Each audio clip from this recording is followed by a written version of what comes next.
నూట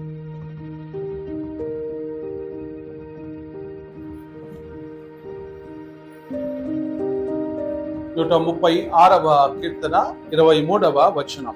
మనము దీన దశలోనున్నప్పుడు ఆయన మనలను జ్ఞాపకము చేసుకొనెను.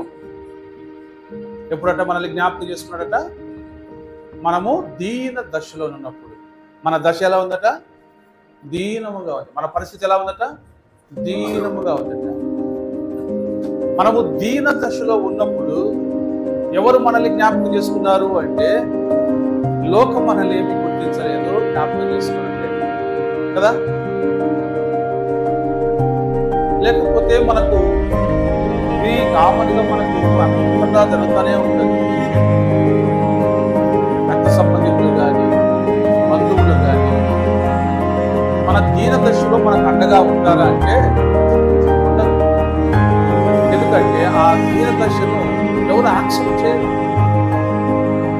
మన భారాన్ని వాళ్ళు భరించడానికి ఎవరు ముందున్నారు? యేసు ప్రభుని ఎరగక మనకు కూడా మనం కూడా అదే కేటగిరే. కానీ దేవుడు ఈరోజు మనకు ఒక కనువిప్పు కలిగించినాడు. దేవుడు మనకు చేసినటువంటి వాటిని బట్టి మనం ఎలా ఉండాలో ఆయన నేర్పిస్తూ ఉన్నాడు. మీకు ఈ పదము మీరు బాగా పెట్టుకోవాలి. కృతజ్ఞత స్థుతులు మనం చెల్లిస్తాం. కృతజ్ఞత స్థుతులు చెల్లిస్తాం. కృతజ్ఞత అంటే ఏంటి? చేయబడిన మేలును జ్ఞాపకం చేసుకొని తిరిగి చెల్లించడం. ఏదైతే దేవుని నుండి కావచ్చు, మనుషుల నుండి కావచ్చు, మనుషులకైతే థ్యాంక్స్ అని చెప్తాం. ఏదైనా మనకి హెల్ప్ చేస్తే థ్యాంక్స్ అని చెప్తాం. అదే దేవునికైతే స్తుతి చెల్లిస్తాం. ఎందుకు? మనకు ఏ మేలైతే చేయబడిందో దానికి బదులుగా మనం చెల్లించేదాన్ని కృతజ్ఞత, జ్ఞాపకం చేసుకోవటం. మనకు దేవుడు చేసిన మేలులను జ్ఞాపకం చేసుకోవడమే కృతజ్ఞత. జ్ఞాపకంగా మళ్ళీ తిరిగి దేవునికి స్తుతి చెల్లించడం. ఇది మనలో దేవుడు పుట్టించినాడు. మానవ లోకములో, మానవ జీవితంలో కృతజ్ఞతకు చోటు లేని కాలం అది. అలాంటి స్థితిలో నుంచి దేవుడు మనల్ని ఏం చేశాడంటే, కృతజ్ఞత కలిగి జీవించడానికి మనకు రక్షణనిచ్చి, కృపనిచ్చి, సమాధానమిచ్చి, జీవమునిచ్చి, ఎదుగుదలనిచ్చి, సంరక్షణనిచ్చి, పోషణనిచ్చి, జవాబుదారీగా దేవుడు ఉండి మన వెన్ను తట్టి నడిపిస్తూ ఉన్నాడు. ఇన్ని మేలును దేవుడు కృతజ్ఞత మనం ఎలా చెల్లించుకుంటూ ఉంటాం. కావున మనల్ని ఎవరు జ్ఞాపకం చేసుకున్నారు అని అంటే, ఈ రోజు మన విశ్వాసంలో దేవుని యొక్క గైడెన్స్ తో, దేవుని యొక్క ఆలోచనతో, దేవుడు మనము కలిసి సమాలోచనలు చేస్తూ, అంటే వాక్యాన్ని ధ్యానిస్తున్నప్పుడు, ఓహో నేను ఇలా ఉన్నానా, అలా నేను ఎలా ఉండాలా దేవుడా అని ఆలోచన చేయటం. ఇదిగో నువ్వు ఇలా ఉండని దేవుడు చెప్తే మనం తల ఉంచి ఓకే నేను ఇలాగే ఉంటాను, నడుచుకుంటాను, వాక్యానికి లోబడతాను. ఈ సమాలోచనలు దేవుడి దగ్గర మనము కలిగి ఉండడం వల్ల మనల్ని దేవుడు తన శక్తి చేత నడిపిస్తున్నాడు, తన కృప చేత మనల్ని నడిపిస్తూ ఉన్నాడు. దీనిని మనం ఏం చేయాలి? జ్ఞాపకంలో పెట్టుకోవాలి. మనం ఏ స్థితి నుంచి ఏ స్థితి ఉన్నామో ఇదంతా ఎవరి వల్ల అవుతుంది, ఎవరి వల్ల జరుగుతుంది, జరిగింది అంటే ఇది దేవుని వలన. అదే అక్కడ రాయబడింది. మనము దీన స్థితిలో ఉన్నప్పుడు ఆయన దేవుడు మనలను జ్ఞాపకము చేసుకునేను. దేవుడు మనల్ని జ్ఞాపకం చేసుకున్నాడు. మన అయినా పోయిన వారు మనల్ని జ్ఞాపకం చేసుకోకపోతే మనం కొంచెం బాధపడతాం. మనకు ఎలాంటి మనస్తత్వం ఉంటుందంటే, మన రక్త సంబంధికులు కానీ, మనకు ముఖ్యమైనటువంటి వాళ్ళలో కానీ ఫస్ట్ ప్రియారిటీ మనకి ఇవ్వకపోతే, అంటే ఉదాహరణకు ఒక పెళ్లి కార్డు తీసుకొని అత్యంత సన్నిహితులము, లేకపోతే రక్త సంబంధికులము, అన్నదమ్ములు, ఇంకా అక్క మామగారు, ఇంకా ఏదైనా కానీ మన దగ్గరికి రాకుండా ఆ ఫస్ట్ కార్డును తీసుకుపోయి ఎక్కడో ఇచ్చి లాస్ట్ లో మనకు లేకపోతే మధ్యలో వచ్చినారనుకోండి, మన ఆటోమేటిక్గా ఏమైపోతాం? ఓ మేము ఇప్పుడు కనపడినాం, అయితే మా స్థానము లాస్ట్ అనమాట అయితే అనుకుంటామా లేదు? మన ప్రియారిటీ తగ్గింది అని అంటే మనము బలహీనపడతాం, అవతల వాళ్ళ మీద మనము కొంచెం విసుగుపడతాం. అదే మనకు ముందస్తుగా సమాచారాన్ని అందించి ఫస్ట్ ప్రిఫరెన్స్ మనకి నీ దగ్గరికి తీసుకొచ్చిన ఫస్ట్ అంటే ఎంతో సంతోషం.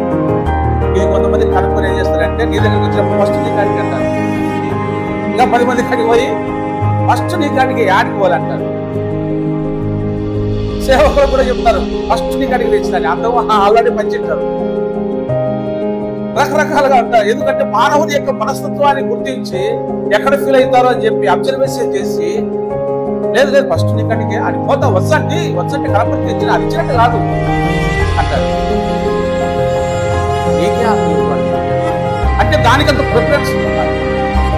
దేవుడు మనల్ని పిలిచి ఉన్నాడు, దేవుడు మనల్ని జ్ఞాపకం చేసుకున్నాడు. ఇది మనకి ఫీల్ గా ఉండాలి. దేవుడు మనల్ని పిలుచుకున్నాడు. ఎలా ఎప్పుడు పిలుచుకున్నాడు అంటే నేను ఆయన నన్ను పిలుచుకున్నాడు. ఏ స్థితిలో, ఏ దశలో? దీన దశ. దీన దశలో ఏం చేస్తారంట? మీకు ఒక మాట చెప్తాను. దీన దశలో ఏం చేస్తారో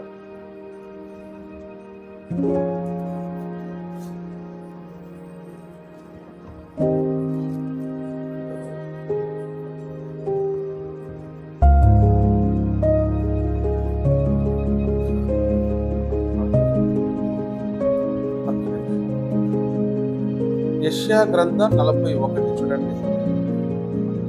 యెషయా గ్రంథం 41లో దీన దశ గురించి అక్కడ కూడా ఒక మాట రాయబడింది. దీన దశ, దీన దరిద్రత అంటాడు అక్కడ 41:17. ఎలా ఉందో చూడండి. దీన దశ. దీన దరిద్రుడు నీళ్లు వెలుగుచున్నారు, నీళ్లు దొరకక వారి నాలుక దప్పి చేత ఎండిపోవచ్చున్నది. ఇది అనుకోండి, అన్ని దానికి ఇది అనుభవించుకోండి. దీన దశ అంటే ఎట్లుంటదంటే ప్రతిదానికి వెతుకులాట, అవసరం తీర్చుకునే దానికి వెతుకులాట. ముందు కదా డబ్బులు తీసుకుని వాడుకోపనేది లేదు, అన్ని వెతుకులాడుకోవాలి. ఎవరు ఇస్తారు, ఎవరు చేస్తారు, ఎవరు మాట్లాడతారు, ఎవరు పలుకుతారు, ఎవరు మనల్ని వెంబడిస్తారు, ఎవరు మనకు సాయం చేస్తారు, ఎవరు మనల్ని గుర్తిస్తారు, ఎవరు మన మాటను గౌరవిస్తారు. ఆ దీన దశలో ఉన్నప్పుడు అనేక మంది వైపు మనం చూస్తూ ఉంటాం. ఎందుకు? మన స్థితి బాగలేదు కాబట్టి, మనం చూస్తూ ఉంటాం. అదే చెప్తున్నాడు ఇక్కడ. దీన దరిద్రుడు నీళ్లు వెతుకుతున్నారు. కనీసం నీళ్లు కూడా చూడండి, నీళ్లు వెతుకుతున్నారంటే వాళ్ళు. ఇంకా నీళ్లు దొరకక వారి నాలుక దప్పి చేత ఎండిపోతూ ఉందంట. దప్పి చేత అవసరం తిరగకపోతే అంతే కదా, దప్పిక అవుతుందంటే నాలుకకు నీళ్ళు అవసరమైంది, దేహానికి నీళ్ళు అవసరమైంది. దేహంలో 70% నీళ్లు ఉంటాయంట. ఈ దేహం అంతా కూడా ఆరోగ్యంగా ఉండాలంటే, విపరీతమైనటువంటి జ్వరం మనకు రాకుండా ఉండాలంటే 70% నీరు. అది ఎప్పుడు కూడా తగ్గిపోకుండా దానికి. అందుకే డాక్టర్లు సలహా ఏమిస్తారు మనకు? నీళ్లు అధికంగా మీరు తాగుతూ ఉండండి అని. అంటే పైపు పెట్టుకోమని కాదు అర్థం. నాలుకకు దప్పికైనప్పుడంతా తాగండి, మీరు వాయిదా వేయకండి మళ్ళా అని చెప్పి పనుల మీద ధ్యాసతోనో ఇంకొక ధ్యాసతోనో. కొంతమంది ఎక్కువగా నేను చదివినప్పుడు పేపర్ న్యూస్ విన్నప్పుడు ఎక్కువగా నీళ్ళను తాగకుండా ఉండేది ఎవరంటే స్త్రీలట. వాళ్ళు పర్సనల్ ప్రాబ్లం కొన్ని ఉన్నాయని చెప్పి దానికోసం ప్రయాణం చేసినప్పుడు నీళ్ళు తాగరంటే వాళ్ళు. అది చాలా కష్టం కదా. ఇట్లా కొంచెం మంది అలసట పడిపోతూ ఉంటారు, ఆరోగ్యం వారికి దెబ్బతింటూ ఉంటుందని డాక్టర్లు చెప్తా ఉంటే పేపర్లో కూడా. ఇది సాధారణంగా నాలుక అనేది, దప్పిక అనేది ఈ దేహానికి అవసరమైనప్పుడు సిగ్నల్ పంపిస్తుంది, నువ్వు నీళ్లు తాగు, నీరు నాకు అందించు అని. ఈ విషయం మనకు చెప్తుంది, ఈ నాలుక మనకు చెప్తుంది దేహానికి సరిపడ నీళ్లు లేవు, ఆవిరైపోతా ఉన్నాయి, ఖర్చు అయిపోతా ఉన్నాయి, మళ్ళా స్టోరేజ్ చేయని. మనం ఏం చేస్తాం? దాన్ని పట్టించు. కానీ ఇప్పుడు ఆ దప్పిక తీర్చుకున్నాం అనుకుంటే కూడా చుట్టూ లేవు మనకి. ఇప్పుడు మన కాలానికి వచ్చేసరికి, ఇప్పుడు కొంతకాలం మనం పల్లెటూరులో ఉన్నప్పుడు, ఈ పట్టణంలో ఉన్నప్పుడు, కొంతకాలం ఇక్కడ కూడా నీళ్ళు అనేది కొంచెం తేటగానే మంచిగానే ఉండేవి. ఇప్పుడు మామూలుగా మనకు రోజు నీళ్ళు వస్తున్నాయి కదా, ఆ నీళ్ళు మున్సిపాలిటీ నీళ్ళు తాగేవాళ్ళం. కానీ ఇప్పుడు మున్సిపాలిటీ తాగాలంటే కొంచెం ఇబ్బందిగా ఉంది. అందుకు ఏం చేస్తున్నాం? ఫిల్టర్ నీళ్ళు అన్నారు. ఇప్పుడు వాళ్ళు బతుకుతున్నారు. ఈ ఫిల్టర్ లో ఏముందయ్యా అంటే అది మన ఎముకలు కూడా ఫిల్టర్ చేస్తున్నారు. మనం ఏం చేయలేము, పరిస్థితి అలవాటు పడ్డాం. తాగాల్సిందే, ఎముకల సత్తు తగ్గుతూ ఉంది. అందులో వాడే కొన్ని పదార్థాలు, పౌడర్లు ఎముకల యొక్క గట్టితనాన్ని బలహీనపరుస్తున్నాయని మామూలుగా నీళ్లను కొలిచే ఒక సాధనం ఉంది. 3-4 రకాలుగా ఆ మిషన్ చెప్తుందంట. గ్రీన్గా ఉంటే ఎట్లా, ఎల్లోగా ఉంటే ఎట్లా, రెడ్గా ఉంటే ఎట్లా, ఏ దాన్ని మనం వాడాలంటే ఆ టెస్ట్ చేసి వాడాలంట. ఇంటింటికి ఒక కిట్ అన్న ఇచ్చి ప్రభుత్వం ఆ నీళ్ళను మనం చూసుకోవచ్చు. అవి మార్కెట్లో కూడా మనకు అందుబాటులో లేవు. వాళ్ళు చెప్తా ఉంటారు యూట్యూబ్లో, ఈ పర్సంటేజ్ ఉంటే గ్రీన్లో ఉంటే మీకు ఆరోగ్యం మంచిది. లాస్ట్ ఇప్పుడు వాటర్ బాటిల్ కూడా ఎంత కలుషితం అయిపోయినాయంటే, ఎప్పుడో వాటర్ బాటిల్ అట్లే పెట్టి ఆ మూత తీస్తానే అంత పొడి రాలిపోతా ఉంది. మన ఎవరు అన్నారు ఇది చాలా ప్రమాదకరం. నీళ్ళు అనేది చూడండి, ఈ దప్పిక తీర్చుకునే దానికి ఒక కాలంలో దరిద్రతలో ఉంటే నీళ్లు కూడా అందుబాటులో లేని పరిస్థితుల్లోకి వెళ్ళిపోవడం అంట. అలాంటి టైంలో దేవుడు జ్ఞాపకం చేసుకుంటాడు. దేవుడు మర్చిపోతున్నా చూడండి ఎంత మంచి మాట. దీన దరిద్రులు నీళ్లు వెతుకుచున్నారు, నీళ్లు దొరకక వారి నాలుక దప్పి చేత ఎండిపోవచ్చు ఉంది. తేమ అంతా తగ్గిపోతా ఉంది. ఎప్పుడైతే తగ్గిపోతూ ఉంటుందో అప్పుడు మనం అలసట ఎక్కువ ఉంటుంది, మనకు కన్నులు తిరుగుతాయి, మనం పడిపోతాం, నడిచేదానికి ఓపిక ఉండదు, నీరసించిపోతాము, ప్రాణానికి కష్టంగా ఉంటుంది, నష్టం కూడా వస్తుంది. రక్తములో కూడా నీటి శాతం ఉంది, అది తగ్గిపోయింది అనుకోండి, అది ఫిల్టర్ చేసుకుంటా ఉంటే కష్టంగా ఉంటుంది కదా. అందుకే దేవుడు చెప్తున్నాడు, ఇలాంటి పరిస్థితుల్లో కూడా నేనేమంటున్నాడైనా దప్పిచేత ఎండిపోతుంది, యెహోవా అను నేను వారికి ఉత్తరం ఇచ్చేదను అని అంటున్నాడు. ఎవ్వరు ముందుకు రాలే. ఎందుకంటే ఇంత దరిద్రంలో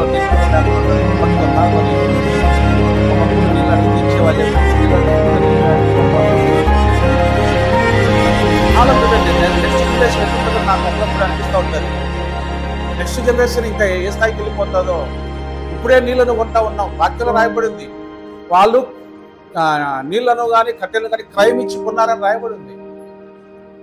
ఆ దినాలనే అట్లా డబ్బులు ఇచ్చుకున్నారని అంటే, ద్రవ్యం ఇచ్చుకున్నారంటే, ఈ రోజు మనం అదే అనుభవిస్తున్నాం కదా. వాటర్ ప్యాకెట్ కొంటున్నాం, వాటర్ బాటిల్ కొంటున్నాం, వాటర్నే కొంటున్నాం. రేపు వచ్చే జనరేషన్ ఎట్లా బతుకుతారు?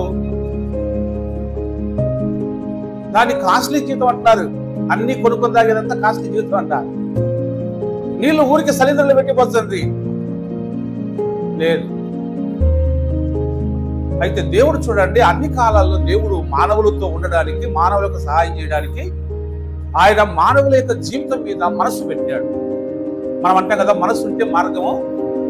కాబట్టి దేవుడికి మన మీద మనసు ఉంది, మనకు ఒక మార్గాన్ని చూపిస్తాడు. ఆయన చూపిస్తాడా లేదా? ఇస్మాయిల్ తల్లి ఇస్మాయిల్, ఆయన చిన్నవాడు, ఆ పిల్లోడు దప్పికొన్నాడు, ఈమె ఏడుస్తా ఉంది. యజమాని ఇంటి నుంచి బయటికి వచ్చింది, మరి నాలుకేమో దప్పిక వేస్తా ఉంది, సోలిపోయింది. పిల్లవాడు సోలిపోతారని ఏడుపు ఎక్కువైంది. ఎట్లా? ఆమె నేత్రాలు తెరిచి, అదిగో ఆడ ఊటది చూడమ్మా, ఊటం దీనికోసం పండించిన ఆ ఊట నీళ్ళు నువ్వు కొడుకు తాగి అలసట తీర్చుకోండి, ప్రయాణం చేయండి, నీ కొడుకును కూడా నేను విస్తారంగా ఆశీర్వదిస్తాను, ఒక గొప్ప జనాంగంగా చేస్తాను చెప్పినట్టు చేసినాడా లేదా?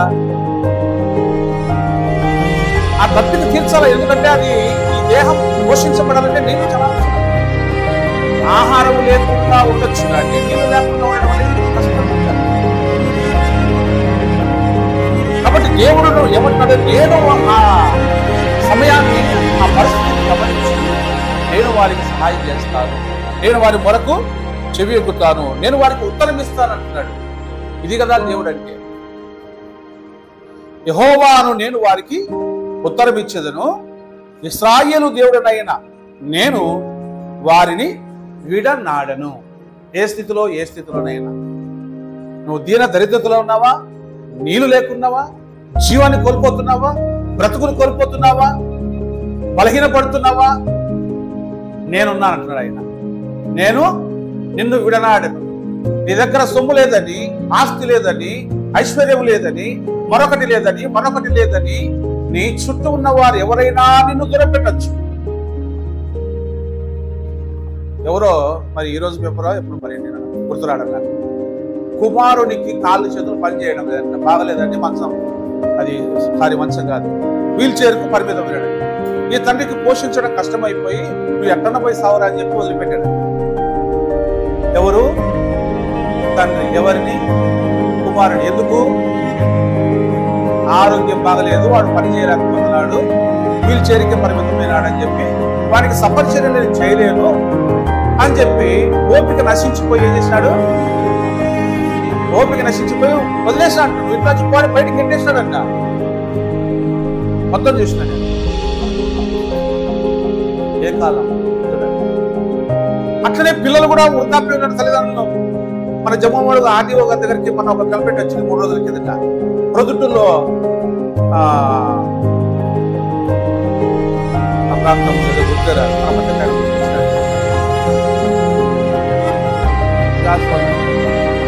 ఆ ఏరియా నుంచి భార్యాభర్తలు ఇద్దరు మన జమ్మవాడు ఆర్డీఓ దగ్గరికి వచ్చి ప్రతిపత్రం ఇచ్చినారు. ఏమని అంటే కుమార్తెలు వాళ్ళు సంతానం కుమార్తె లేదు, సంతానం కుమార్తె మనవుడు వాళ్ళంతా వాళ్ళకున్న భార్యాభర్తకు ఉన్నటువంటి ఆస్తి మీద కన్నేసి లయగా వచ్చి మీకేం ఇబ్బంది లేదు, మేము చచ్చిపోయేంత వరకు మేమే చూసుకుంటాము అని చెప్పి చచ్చినాక తీసుకుందాము అని అనుకుంటే అది ఒక వీళ్ళ ఉద్దేశం వేరే కాబట్టి ముందుగానే రాయించుకున్నారంటే ఏం పర్లేదు నీకేం ఇబ్బంది లేకుండా మేము చూసుకుంటామని చెప్పి ఇంట్లో ఆ స్థలం అంతా రాయించుకున్నారంట. రాయించుకుని ఇక్కడ పేపర్లు వచ్చినా చెప్తున్నాను నేను. తర్వాత హింసించడం మొదలుపెట్టి అంటే పట్టించుకోకుండా పోయినారంట. టయానికి అన్నం పెట్టుకోకుండా, ఎప్పుడైతే రాయించుకున్నారో వీళ్ళ పేరు మీదకి వచ్చింది కాబట్టి భోజనం పెట్టుకోకుండా, సరైన సమయానికి ఏది ఇవ్వకుండా ఇబ్బంది పెడతానండి. వాళ్ళు బాగా ప్రయాసపడి చెప్పుకొని ఎంత బతిలాడి చేసినా కూడా కాలే అని వాళ్ళు ఏం చేస్తారంటే ఇట్లాంటి కేసు ఒక సంవత్సరం కింద కూడా జరిగింది. వాళ్ళు న్యాయం చేస్తారు. మన ఆర్డీఓ దగ్గరకు వచ్చిన పొద్దుటూరు కంప్లైంట్ అది కూడా వాళ్ళు వచ్చినారు. మొన్న వచ్చి ఆర్డీఓ గారికి ఆ లెటర్ ఇచ్చినారు. మా ఆస్తి మాకు వచ్చేటట్టుగా చేయండి, పుణ్యం ఉంటుంది, మా బతుకు చచ్చినాక ఎట్లా అని. అది ఆర్డీఓ గారు కలెక్టర్కు రెఫర్ చేస్తే కలెక్టర్ దాన్ని ఇంతకుముందు ఇప్పించేసినాడు. కోర్టులు కూడా ఇప్పుడు చెప్తా ఉన్నాయి అమ్మా నాయన కన్నం పెట్టకపోతే వాళ్ళ నుంచి వచ్చి ఆస్తి మళ్ళీ రికవర్ చేయండి. ఆ దీన దరిద్రతలో నువ్వు పట్టించుకోకపోతే నీ జన్మకు అర్థమైంది, నీ మానవత్వానికి అర్థమైంది, నీ జీవితానికి అర్థమైంది. అది మనిషి మర్చిపోతా ఉన్నప్పుడు దేవుడు మర్చిపోయేవాడుగా. ఎందుకంటే నువ్వు నేను పట్టించుకోకపోయినా దేవుడు పట్టించుకోలేడు. ఎందుకంటే సృష్టికర్త ఆయన. మనకు జీవితం ఆయన ఇచ్చిందే కాబట్టి ఆయన దగ్గర మనం ఏంటి దేవా నాకు ఈ జీవితం ఎందుకు ఇచ్చినావని క్వశ్చన్ చేసేదానికి ఆస్కారం లేకుండా ఆయన సహాయం చేస్తారంటాడు. అందుకు మానవ మాత్రులు మనకు కడుపులో పుట్టిన వాళ్ళైనా సరే కన్న వాళ్ళైనా సరే ఇలాంటి వాతావరణం ఉన్నప్పుడు దేవుడు కలగజేసుకుంటా ఉన్నాడు. అదే అని వాళ్ళకి జవాబు ఇస్తున్నాడు. నేను వారికి ఉత్తరం ఇస్తా, నేను జవాబుదారిగా ఉంటా అని దాని అర్థం. అంతే కదా? ఉత్తరం ఇస్తానంటే జవాబుదారి నాది. నేను నీకు ఏదో ఒక మార్గమో నీ దప్పిక తీర్చేదానికి ఒక మార్గం చూపిస్తా. నీళ్ళ ఊటం నీ కోసం పుట్టిస్తా. ఇశ్రాయేలు ప్రజలకు దేవుడు నీళ్లకు దప్పికత ఉంటే అరణ్యంలో మాకేంది పరిస్థితి అంటే ఎన్ని లక్షల మందికి ఎట్లా దేవుడా సముద్రాన్ని దగ్గరికి పోవాలన్నా ఏం చేయాలని పాపం ఆయన బాధపడతా ఉంటే నీ చేతిలో కర్ర తీసుకో, బండతో మాట్లాడు, నీకు నీళ్ళు ఇస్తుందని చెప్పినాడా లేదు? బండలో నీళ్లు దాచిపెట్టాడు మన దేవుడు. అవసరమైతే ఏమైనా చేస్తాడు. బండను కొట్టు, మాట్లాడన్నాడు ఆయన. బండ నీళ్ళు ఇచ్చింది. అందుకే నేను ఉత్తరం ఇస్తాను, నేను నీకు జవాబుదారీగా ఉంటా. అందుకు మనం దేవుని పట్ల విశ్వాసాన్ని దినదినం ఏం చేసుకోవాలా? పెంచుకోవాలా. నా దేవుడు నాకు తోడుగా ఉన్నాడు, నా దీన స్థితిని ఆయన మారుస్తాడు. మనము దీన దశలో ఉండగా ఆయన మనల్ని జ్ఞాపకం చేసుకుంటాడు. మన దీన స్థితిని సంపన్నతలోనికి తీసుకెళ్ళడానికి, మన దప్పిక తీర్చడానికి, మన ఆకలిని తీర్చడానికి ఆయన జవాబుదారిగా ఉండి మనకు పోషకుడుగా ఉండి మన యొక్క ఆలన పాలన మన ముచ్చట అంతా కూడా ఒక తండ్రిగా ఆయన తీరుస్తూనే ఉన్నాడు. తీరుస్తానని మాట కూడా ఇచ్చి అది అక్కడ రాయబడినటువంటి మంచి మాట. ఇక పాత కాలంలో అయితే ఒక మాట చెప్పాడు, ఆ మాట చెప్తే మనం ముగించుకుందాం. పాత నిబంధన కాలంలో అయితే ద్వితీయోపదేశ కాండంలో ఇశ్రాయేలు ప్రజలకు ప్రయాణంలో ఉన్నప్పుడు చెప్పినటువంటి మంచి మాట చూడండి. ఎప్పుడైతే మనం దీనదశలో నుంచి దేవుని ఆశీర్వాదాలకు పైకి వచ్చామో నెక్స్ట్ టర్మ్ కూడా మన వెనక కూడా కొంతమంది దీనదశలో ఉంటారు. వాళ్ళ పట్ల మనం ఎలా ఉండాలా, మనం బాగుపడినాం కాబట్టి వాళ్ళని పట్టించుకోకుండా ఉండడం అనేది అది దేవుడి మనసు కాదు. దేవుడి మనసు ఏంటంటే మనం పైకి తీసుకున్న తర్వాత మనం పైకి తీసుకొని వచ్చే మనస్సు దేవుడి మనస్సు అనమాట. సహాయం చేయాలా. నీకు ఇన్ని మార్కులు ఎట్లా వచ్చినాయంటే దీంట్లో కష్టపడి చదువుకోవాలని చెప్తావా లేదా? ఈడికి ఉద్యోగం వచ్చేట, ఈడికి సంసారం బాగుంటేట, ఈడికి పిల్లలు పుడితేట, ఈడికి పంట పండుతేట, ఏ మందు తింటావన్నా చెప్పడంట వాడు. ఏదో సిలిండర్లో నాకు గుర్తులేదంటాడంట. ఎందుకంటే వీని పంట బాగా రావాలని, అత్తలకి బాగా రాకూడదని. ఎందుకంటే బాగా వీని పంట వచ్చింది అనుకో, అందరూ నీ పంట బాగా వచ్చింది, నీ పంట బాగా వచ్చింది, అది రాలేదంటే వీడి సంతోషం అనమాట. పక్కన పంట తేలిక వాడు నేను ఈక్వల్ అయితే ఇట్లాంటివి ఉంటాయి. దేవుని దగ్గర ఇట్లాంటివి ఉండవు. దేవుడు మనసు తిరిగిన వాళ్ళ దగ్గర ఇట్లాంటివి ఉండవు. అందుకే దేవుడు ఒకే మాట ఒకటే సెంటెన్స్ పెట్టేస్తున్నాడు, నిన్ను వలే నీ పొరుగు వారిని కూడా ప్రేమించు. నిన్ను నువ్వు ప్రేమించుకుంటున్నావు కదా, నీ ఆరోగ్యాన్ని ప్రేమిస్తున్నావు కదా, వేరే వాళ్ళ ఆరోగ్యము బాగుండాలని కోరుకోవాలి కదా.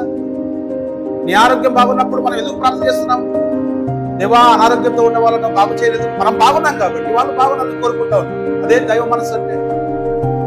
అది మనము చేయక కేవలం మాటే కాదు, వాళ్ళ జీవితానికి అవసరమైన వాటిని ఇచ్చడానికి కూడా క్రియల రూపంలో మంచి మనము చేయగలుగుతాం. ఓహో, ఇది చేయాలి కదా అని చెప్పి.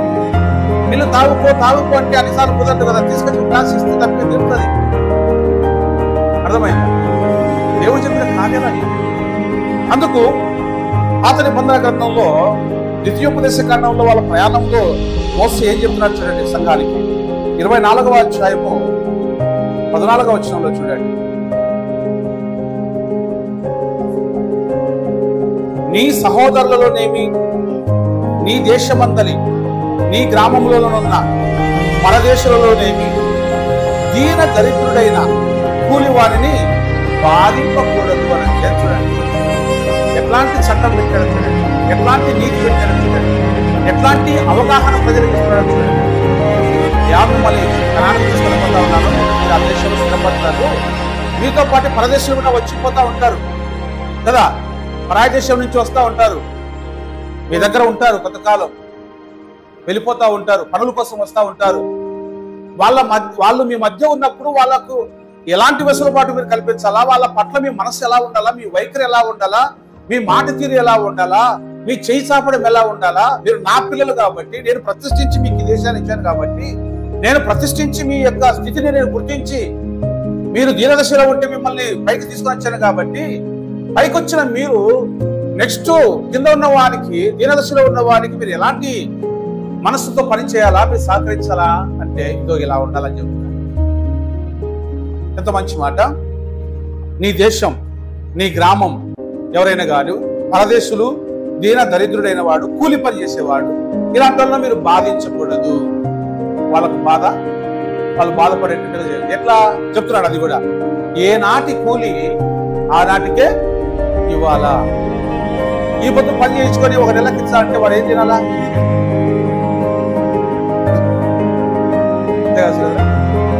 సురేంద్రకి బాగా అనుభవం, చాలా ఇబ్బంది పడుతుంటాడు.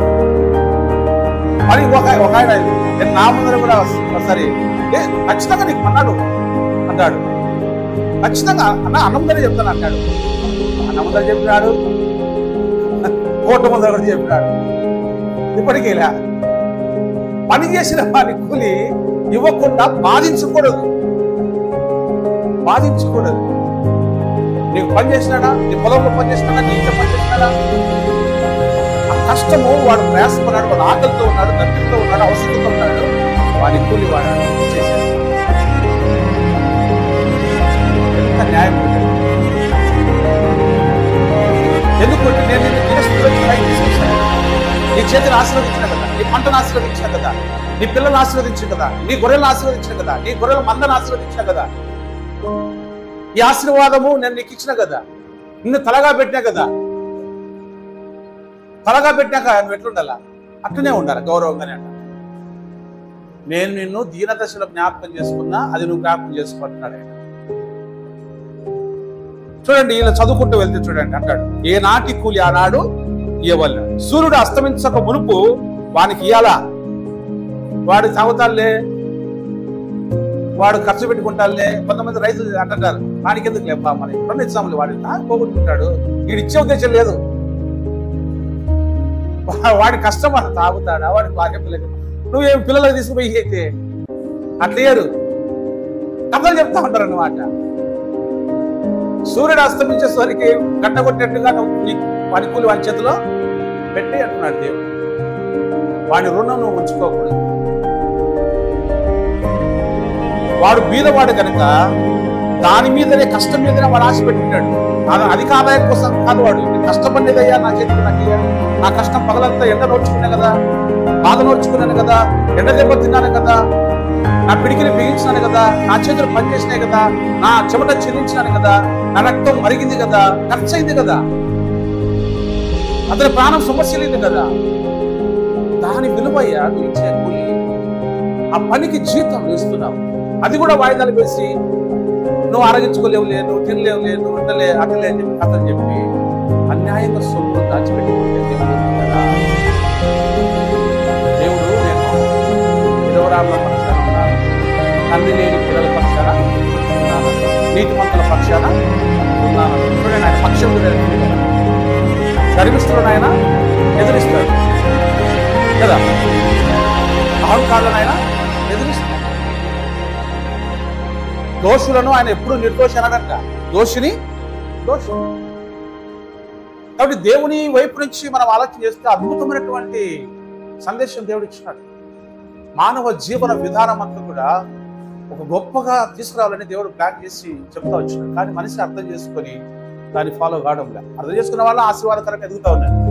ఇప్పుడు ఆ వరుసలో మనం ఉన్న, ఆ ప్లాట్ఫామ్ మీద మనం ఉన్న, మనం కూడా ఇట్లా ఎదగాల, మాదిరికరంగా ఉండాలి. ఇవన్నీ కూడా మీరు ఫీడ్ చేసుకోండి బాగా మైండ్. వాడు దాని మీద ఆశ పెట్టుకుని ఉండును, వాడు నిన్ను బట్టి యెహోవాకు మొరపెట్టునేమో, అది నీకు పాపం అవుతుంది. నేనే దొంగతనం చేయలే, ఏ మోసం చేయలే, ఏ అబద్ధం వాళ్ళే, ఇంకొకరు చేయలే అంటే కూలి బిగబట్టడమే పాపం రానైనా, ఇది కూడా పాపమే. వారి కడుపు కొడుతున్నాను, వారి కష్టానికి వారికి ఇవ్వకుండా పోతా నేనేం చేయలేదంటే ఎట్లా. కాబట్టి యజమానులు జాగ్రత్త పడాలి. కొత్త కూడా 50 మంది ఆ కూలి మొరపెడతారు,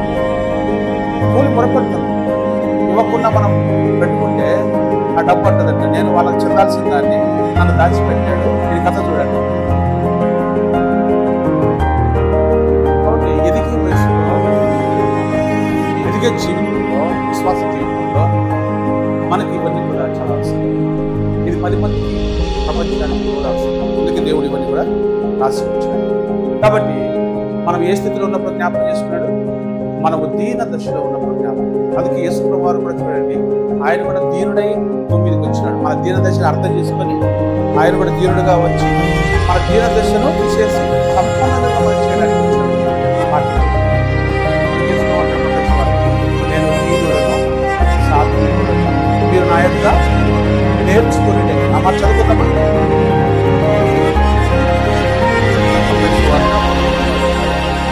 చివరి మాట 11వ అధ్యాయం 29వ వచనం. నేను సాత్వికుడను, దీన మనస్సు గలవాడు. మనస్సు దీనంగా ఉంది చూడండి. మన స్థితి దీనంగా ఉంది, ఈయన మనస్సు దీనంగా ఉంది. మనకు దీన స్థితి ఉన్న వారికి దీన మనస్సు ఆటోమేటిక్గా వస్తుంది. పేదవాడు దీన స్థితిలో, దరిద్రతలో ఉన్నవాడు దీన మనస్సుతోనే ఉంటాడు. అయ్యా ఒక 10 రూపాయలు ఎక్కువ అంటాడు. అదే కొంచెము డబ్బు పొగరున్నవాడే ఉంటాడు, ఏవై సుచాగాని అంటాడు. దీన మనస్సు అనేది చాలా విలువైనది. ఎందుకంటే దేవుడు దాన్ని యాక్సెప్ట్ చేస్తూ ఉన్నాడు. యేసు ప్రభువు వారు మన కోసం దీన మనసుతో, దేవుని యొక్క గుణాలలో దీన మనస్సు అనేది ఒక క్యారెక్టర్. అది చెప్తున్నాడు, నేను దీన మనస్సు గలవాడు కనుక మీ మీద నా కాడి ఎత్తుకోండి. కాడి అంటే ఇదే, దీన మనస్సు అనే ఒక కాడి ఎత్తుకోండి అన్నాడు. మన దరిద్రతంతా పోవాలంటే దీన మనస్సుతో ఆయన ఫాలో కావాలంటే మనం ఏ విధంగా ఈ దరిద్రతలో నుంచి మనం బయటపడాలా, ఏ విధముగా ఈ బాధలో నుంచి మనం బయటపడాలంటే మనల్ని ఆశీర్వాదకరమైన జీవితంలోనికి మనము నూతన పరచబడుతూ వెళ్ళాలంటే ఆయనను మనం వెంబడించే వారంగా ఉండాలి. అన్ని యేసు ప్రభువే మనకు మాదిరి.